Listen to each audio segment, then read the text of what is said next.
यह Bible in one year का हिंदी प्रकरण है। 254वां दिन। उनका अनुग्रह आपके लिए काफी है।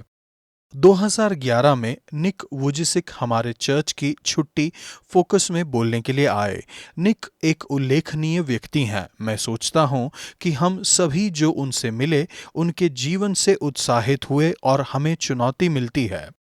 निक हाथ या पैर के बिना पैदा हुए थे, फिर भी वह लिख सकते थे, मैं सच में आशीषित हूँ।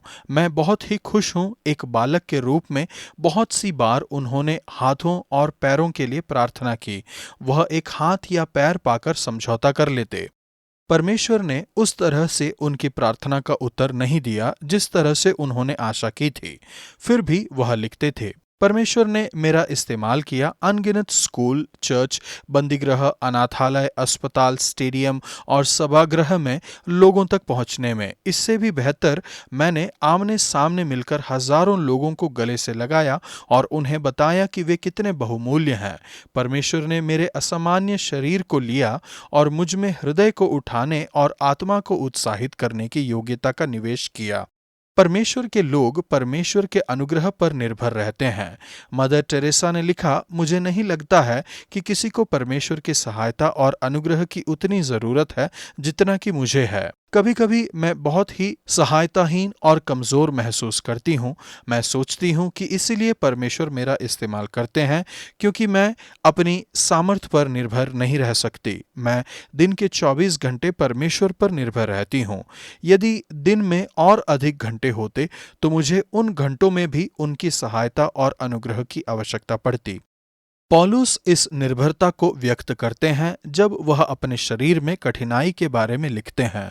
3 बार उन्होंने परमेश्वर से विनती की कि इसे निकाल दें, लेकिन परमेश्वर ने उससे कहा, मेरा अनुग्रह तेरे लिए बहुत है, क्योंकि मेरी सामर्थ्य निर्बलता में सिद्ध होती है। दूसरा कुरिन्थियों 12:9।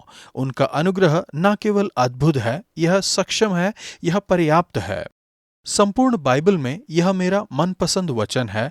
यह एक वचन है जो अक्सर मैं परमेश्वर के सामने दोहराता हूँ और उन्हें उनके वायदे का स्मरण दिलाता है कि उनकी सामर्थ मेरी दुर्बलता में सिद्ध होती है।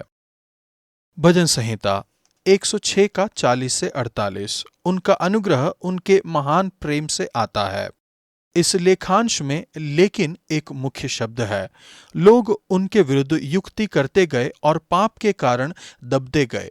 भजन संहिता के लेखक कहते हैं, लेकिन जब जब उनका चिल्लाना उनके कान में पड़ा, तब तब उन्होंने उनके संकट पर दृष्टि की और उनके हित में अपनी वाचा को स्मरण करके अपनी अपार करुणा के अनुसार तरस खाया। परमेश्वर के अनुग्रह की बहुतायत का स्रोत उनका महान प्रेम है, क्योंकि परमेश्वर अपने लोगों से इतना अधिक प्रेम करते हैं। बहुत सी बार उन्होंने उन्हें छुड़ाया। उन्होंने उनकी चिल्लाहट को सुना।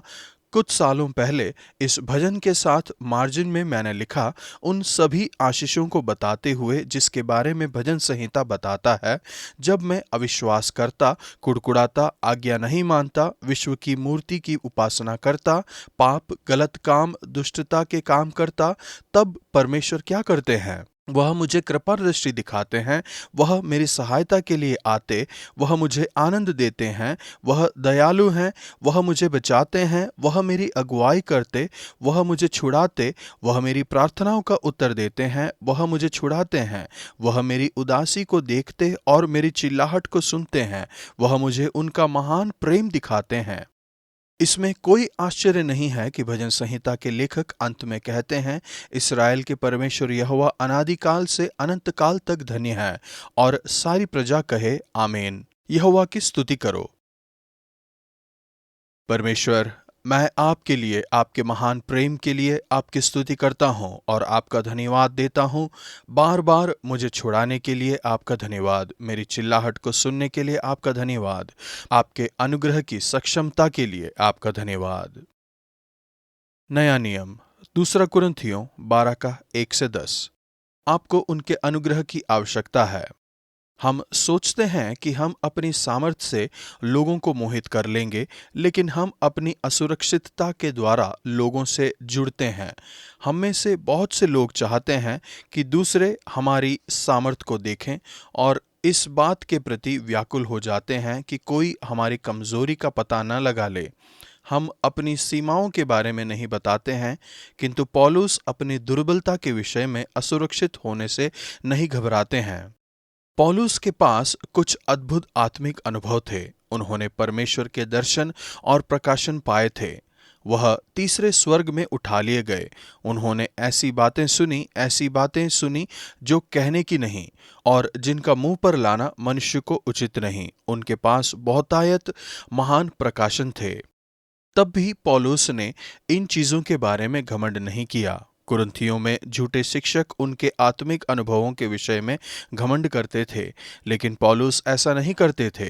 इसके बजाय उन्होंने अपने विरुद्ध कहानियां बताई। उन्होंने अपनी दुर्बलताओं पर घमंड किया। उन्होंने कुरिन्थियों को बताया कि कैसे परमेश्वर ने मेरे शरीर में एक कांटा चुभाया, अर्थात शैतान का एक दूत कि मुझे घूंसे मारे ताकि मैं फूल न जाऊं। बहुत ही सामान्य रूप से उन्होंने यह घोषणा की। डॉक्टर पॉला गुडर, जिन्होंने इस वचन पर अपना पीएचडी शोध प्रबंध किया, कहती हैं, यहाँ पर कम से कम 36 सिद्धांत हैं कि पौलुस के शरीर में उस कांटे का क्या अर्थ है। यह तथ्य को हम नहीं जानते हैं कि यह क्या है जो पौलुस के साथ पहचाने जाने में हम सभी को सक्षम बनाता है। मुझे अपने अच्छे मित्र सुसमाचार प्रचारक जे जॉन याद हैं। एक चर्च में वह कह रहे थे कि उनके पास केवल एक नहीं बल्कि शरीर में 3 कांटे थे। मैं नहीं सोचता हूँ कि उन्होंने हमें बताया कि वे सभी क्या थे, लेकिन बाकी हम सभी के लिए यह जानना उत्साहजनक बात है कि हम सभी की तरह उनके पास उनके संघर्ष थे। जो कुछ भी पौलुस का कांटा था, 3 बार पौलुस ने परमेश्वर से विनती की कि इसे हटा दें, लेकिन परमेश्वर ने उससे कहा, मेरा अनुग्रह तेरे लिए बहुत है, क्योंकि मेरी सामर्थ निर्बलता में सिद्ध होती है। यदि उनके शरीर में कांटा न होता तो शायद से पौलुस महान प्रकाशन की बहुतायत के कारण फूल जाते। जैसा कि यह था, पौलुस जानते थे कि वह पूरी तरह से परमेश्वर पर निर्भर थे। जब चीजें अच्छी तरह से हो रही होती हैं, तब मेरे पास घमंड करने के लिए और स्वयं निर्भर होने का लालच आता है। जब मैं संघर्ष करता हूं और अपनी दुर्बलता को जानता हूं, तब मैं पूरी तरह से परमेश्वर पर निर्भर हो जाता हूं। मसीह की सामर्थ हम पर छाया करती है। उनकी सामर्थ हमारी दुर्बलता में सिद्ध होती है। पौलुस ने कुछ बहुत ही उल्लेखनीय बात लिखे। वह कहते हैं, इस कारण मैं मसीह के लिए निर्बलताओं में और निंदाओं में और दरिद्रता में और उपद्रवों में और संकटों में प्रसन्न हूं, क्योंकि जब मैं निर्बल होता हूं तभी बलवंत होता हूं। परमेश्वर मेरी सहायता कीजिए कि पौलुस की तरह अपनी दुर्बलता में आनंद मनाऊं, क्योंकि आपकी सामर्थ दुर्बलता में सिद्ध होती है। आपका धन्यवाद कि आपका अनुग्रह मेरे लिए पर्याप्त है। पुराना नियम, यशाया 27 का 1 से 28 के 29 तक। उनका अनुग्रह यीशु के द्वारा आता है। परमेश्वर आपसे प्रेम करते हैं। वह कहते हैं कि उनके लोग एक दाख की बारी के समान हैं। परमेश्वर इसकी रखवाली करते हैं, इसे सींचते हैं और इस पर निगरानी रखते और इसकी चिंता करते हैं। परमेश्वर अपने प्रेम में न्याय करते हैं। वह जंगली पौधों और कंटीली झाड़ियों को निकालते और जला देते हैं। यहाँ पर परमेश्वर के न्याय के विषय में बहुत कुछ है, तब भी इसका वर्णन उनके विचित्र काम के रूप में किया गया है। महान सुधारक मार्टिन लूथर ने कहा कि जबकि न्याय मसीह का विचित्र कार्य है, उद्धार उनका उचित कार्य है। यशाया उनके विरुद्ध न्याय की घोषणा करते हैं, जिनका व्यवहार प्रेरित पौलुस के बिल्कुल विपरीत है। पौलुस के पास उनके घमंड के लिए पर्याप्त कारण था, उनके बहुतायत महान प्रकाशन, 2 कुरिन्थियों 12 का 7। लेकिन असल में वह दीन थे। एप्रेम घमंडी था, जबकि उसके पास घमंड करने का कोई कारण नहीं था।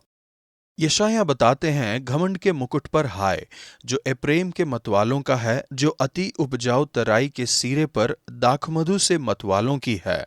और एप्रेमी मतवालों के घमंड का मुकुट पांव से लताड़ा जाएगा। यद्यपि बाइबल हमें बताती है कि परमेश्वर हमारे मन को आनंदित करने के लिए दाखरस देते हैं। यह बाइबल में एक लेखांश है जो अत्यधिकता के खतरे के विरुद्ध चेतावनी देती है। वह बताते हैं, ये भी दाखमधु के कारण डगमगाते और मदिरा से लड़खड़ाते हैं। याजक और नबी भी मदिरा के कारण डगमगाते हैं। दाखमधु ने उनको भुला दिया है कि वे मदिरा के कारण लड़खड़ाते और दर्शन पाते हुए भी भटक जाते और न्याय में भूल करते हैं, क्योंकि भोजन के सब आसन वमन और मल से भरे हैं, कोई शुद्ध स्थान नहीं बचा। वह ठट्ठा करने वालों के विषय में भी बताते हैं, दूसरे शब्द में संशयवादी और दोषदर्शिता। न्याय की इन भविष्यवाणियों के बीच में यशाया ऐसे एक व्यक्ति को पहले ही देखते हैं जो अनुग्रह के सिरे पर पत्थर है। देखो, मैंने सियोन में नींव पर पत्थर रखा है, एक परखा हुआ पत्थर, कोने का अनमोल और अति दृढ़ नींव के योग्य पत्थर, और जो कोई विश्वास रखे वह उतावली न करेगा। यीशु सिरे का पत्थर है, वह अति दृढ़ नींव के योग्य पत्थर है। प्रेरित पौलुस और पतरस इन वचनों को यीशु के उल्लेख के रूप में देखते हैं।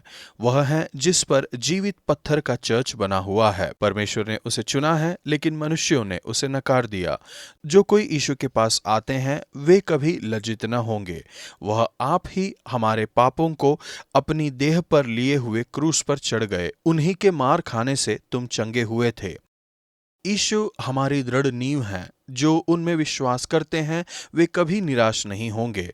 वह सभी अनुग्रह का स्रोत हैं जो मर गए ताकि आप क्षमा पाएं और अपने लिए उनके महान प्रेम, अनुग्रह और सामर्थ्य का अनुभव करें। परमेश्वर, आपका धन्यवाद कि मैं पूरी तरह से आप पर निर्भर हूँ, और जैसे ही मैं अपनी दुर्बलता पर घमंड करता हूँ वैसे ही आपकी सामर्थ्य मुझ पर छाया करती है। आपका धन्यवाद कि एक विश्वास करने वाला उतावली नहीं करेगा। आपका अनुग्रह पर्याप्त है। दूसरा कुरिन्थियों 12:9। मेरा अनुग्रह तेरे लिए काफी है, क्योंकि मेरी सामर्थ निर्बलता में सिद्ध होती है। यह मेरा मनपसंद वचन है। यह है जिसका बार बार मैंने सहारा लिया है जब मैं नहीं जानती थी कि कैसे एक स्थिति से बाहर निकलना है। परमेश्वर अनुग्रही रहे हैं और मेरी सहायता की है। आज का वचन, और उसने मुझसे कहा, मेरा अनुग्रह तेरे लिए बहुत है, क्योंकि मेरी सामर्थ निर्बलता में सिद्ध होती है। इसीलिए मैं बड़े आनंद से अपनी निर्बलताओं पर घमंड करूंगा कि मसीह की सामर्थ मुझ पर छाया करती रहे। दूसरा कुरिन्थियों 12:9।